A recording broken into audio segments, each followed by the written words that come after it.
கிறிஸ்துவுக்குள் பிரியமான என் தேவ ஜனங்களே, என் சகோதர சகோதரிகளே, இயேசு கிறிஸ்துவின் இனிய நாமத்தினாலே உங்களுக்கு அன்பின் வாழ்த்துக்கள். இன்று நம் தேவனாகிய இயேசு கிறிஸ்து நம்மளுக்கு கொடுத்திருக்கிற ஜீவனுள்ள வார்த்தை என்னவென்றால், என்னாகமம் 23ஆம் அதிகாரம் 19வது வசனம். பொய் சொல்ல மனம் மாற தேவன் ஒரு மனிதன் அல்ல. ஆமேன், ஹல்லேலூயா. பிரியமானவர்களே, இன்னைக்கு ஏசப்பா உங்களை பார்த்தாங்க சொல்கிறாங்க, பொய் சொல்ல மனம் மாற தேவன் ஒரு மனிதன் அல்ல.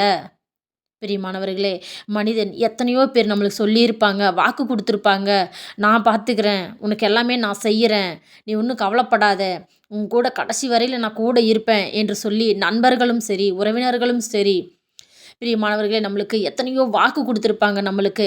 ஆனால் ஒருவரும் நம்மளுக்கு கடைசி வரையிலும் நிறைவேற்ற போகிறது இல்லைங்க.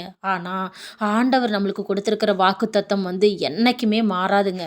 அவர் ஒன்றும் பொய் சொல்லவே மாட்டார், மனசு மாற்றிக்க மாட்டார். அப்பப்போ இன்றைக்கி ஒரு வாக்கு கொடுத்துட்டு இல்லை நாளைக்கு செய்கிறேன், இல்லை அடுத்த நாள் செய்கிறேன் என்று சொல்லி ஏசப்பா ஒரு நாளும் அவருடைய வாக்கு தத்தத்தை மாற்றிக்கிட்டது கிடையாதுங்க. அவர் சொன்ன வாக்கு கண்டிப்பாக நிறைவேறும். ஆனால் சில காலங்கள் நம்மளுக்கு தாமதமாகும். அதனால் நம்ம நினச்சிக்கலாம், ஏசப்பா நம்மளுக்கு கொடுத்த வாக்கு தத்தத்தை நிறைவேற்றலையே, இவர் இப்படியே விட்டுருவாரோ என்று சொல்லியெல்லாம் நம்ம ஒரு நேரம் நம்மளுடைய கஷ்டத்தில் நம்ம நினச்சி கவலைப்பட்டு கொண்டிருக்கலாம். பிரியமானவர்களே, அப்படி நினைக்கவே வேண்டாங்க. அப்பா என்னைக்கும் மனசு மாறவும் மாட்டார், வாக்கு தத்தத்தை மறக்கவும் மாட்டார், நம்ம மேலே நினைவாக இருக்கிறாருங்க. அதனால் நீங்கள் எந்த காரியத்தை குறித்தும் நீங்கள் கவலையே படாதீங்க, சந்தோஷமாக இருங்க, எல்லாம் ஏசப்பா பார்த்துக்குவார். ஹல்லேலூயா, ஆமேன், ஸ்தோத்திரம்.